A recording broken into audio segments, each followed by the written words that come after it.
In this video, I'm going to be looking at metric conversions using dimensional analysis. So what you need to have in front of you are the dimensional analysis steps and also your conversion chart. So the first step says to underline your given and circle what you're looking for. Now, because we have abbreviations in this problem, make sure you know what they stand for. So this is going to be hectometer. And then this M is meter. Remember, if in an abbreviation we have a letter by itself, it must be the base unit.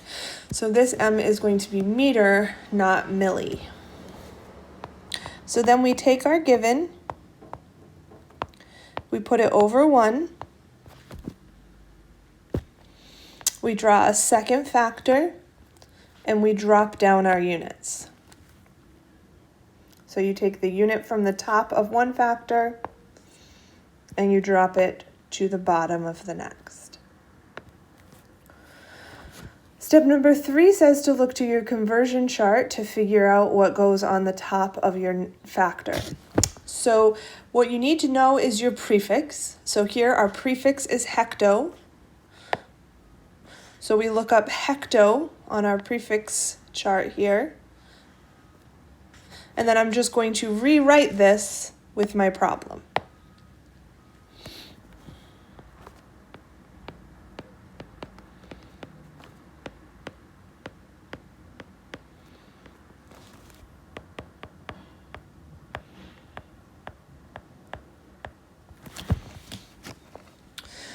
This little bracket for base can be any of your base units. So for right now, it can be 3 different things: grams, meters, liters. So in this problem, we have meters. So I'm going to replace my little base placeholder with M for meters.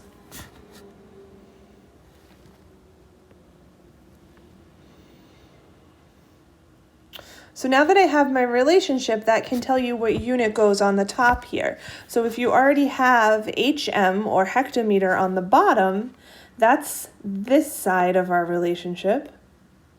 So we need to put the other side of the relationship on the top.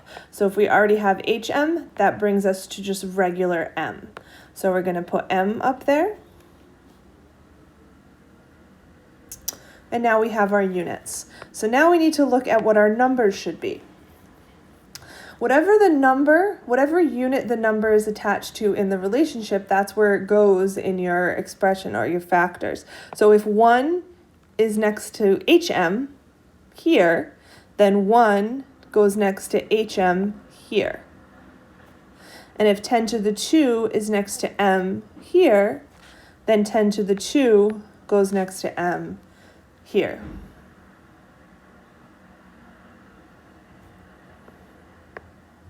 And then you solve. So we do 11.5 times 10 to the 2 over 1 times 1.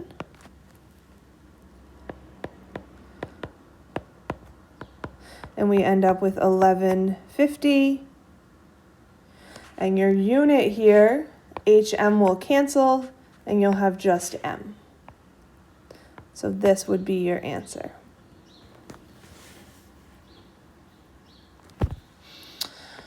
Now I'm going to try another problem. This one is going to be a 3-factor problem, and the reason I know that is because it has 2 prefixes. So we have centi and also kilo. In our last problem, we only had hecto, and then we also had the base unit by itself. So for this one, because we have 2 prefixes, we're going to need 3 factors. And if you want to just write that out at the beginning, a lot of people like to do that, and that is totally fine.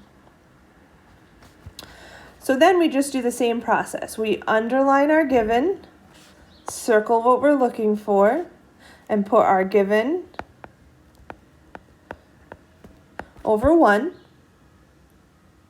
and we drop down our units. So our CL or centiliters goes from the top of the first unit to the bottom of the second. Then we go to our chart and look up our relationships. So on our chart, we're going to need 2, because anytime you have 3 factors, you need 2 relationships. So we're going to need centi and kilo. So let's go back and write those 2 with our problem.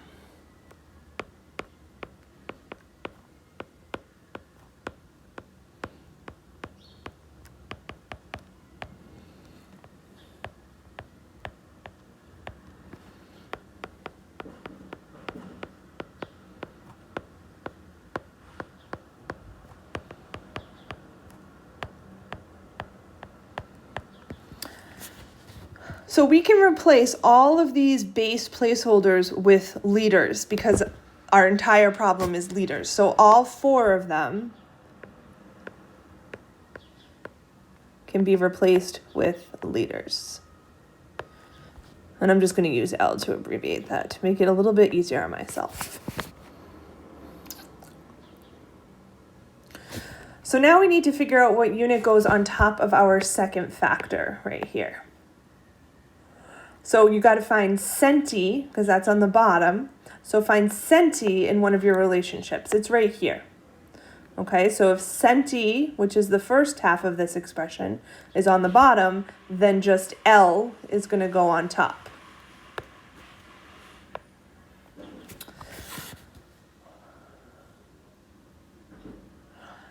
Then you need to make sure you drop down your units. You're always dropping down units. So if we have L on the top of our second factor, then it goes on the bottom of our third.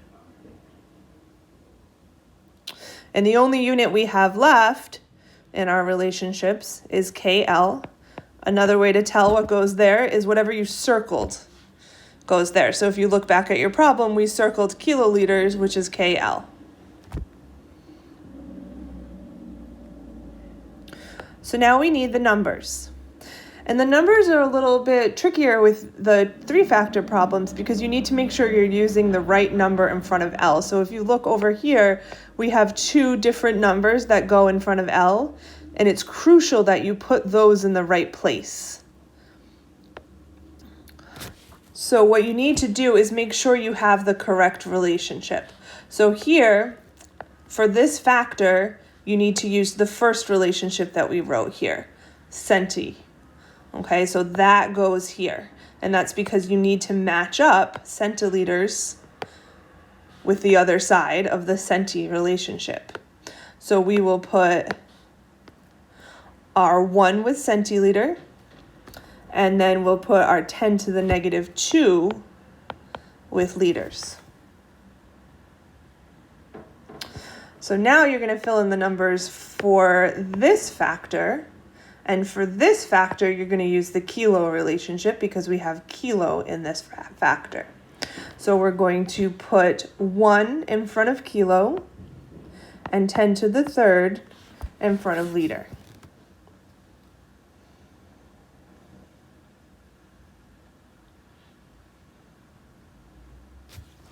And then you solve.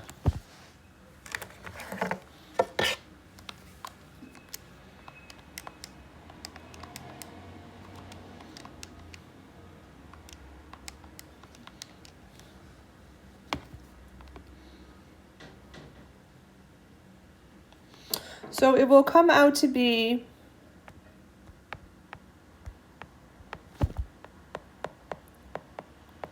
or if you wanted it in standard notation,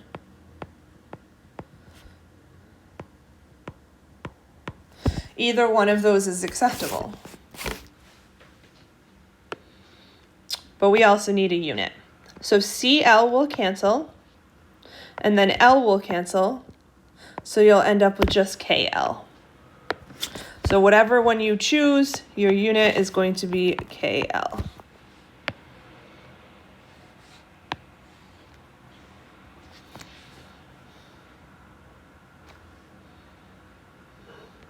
All right, let's do one more problem. So this problem is again going to be a 3-factor problem because we have 2 prefixes. So we know it's going to be 3 factors.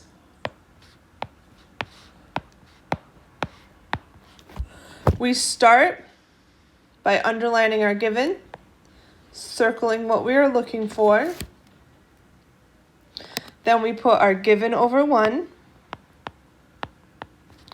And I'm going to abbreviate, and remember that deca is dA over 1.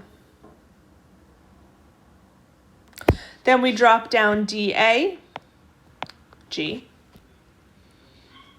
and we go to our conversion chart for our 2 relationships. So our 2 relationships this time are deca and deci. So we have deci right here, and we have deca right here. So I'll go back to my problem and write those 2 relationships down.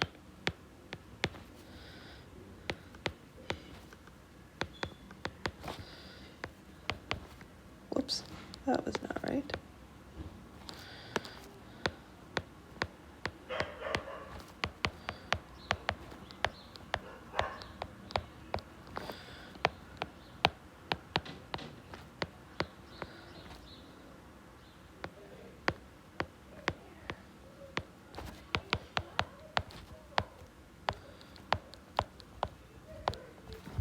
And then you can replace all of these base placeholders with our base unit in this problem, which is grams.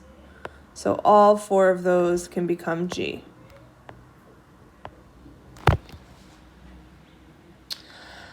So now back to our factors. If we have DAG, decagram, on the bottom here, we need to look at our second relationship that we wrote up here, and we look to see what's on the other side. So if we already have decagram, we go to gram. Then we drop down gram. And at the top of the last factor should be what you're looking for. So we have decigram, which is just DG.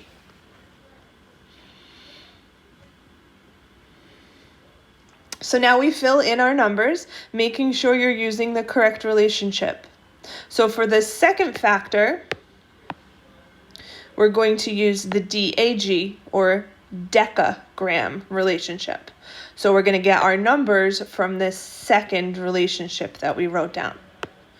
So grams in front of grams is 10 to the first, and in front of decagrams is 1. Then we go to our third factor, which we use our first relationship for. In front of decigrams is 1, and in front of grams is 10 to the negative 1. And then we solve. And it should come out to 1384.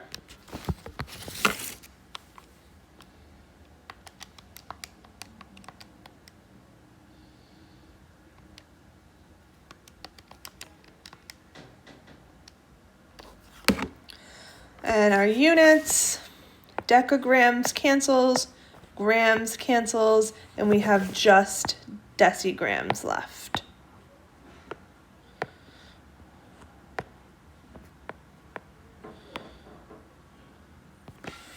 And that's it.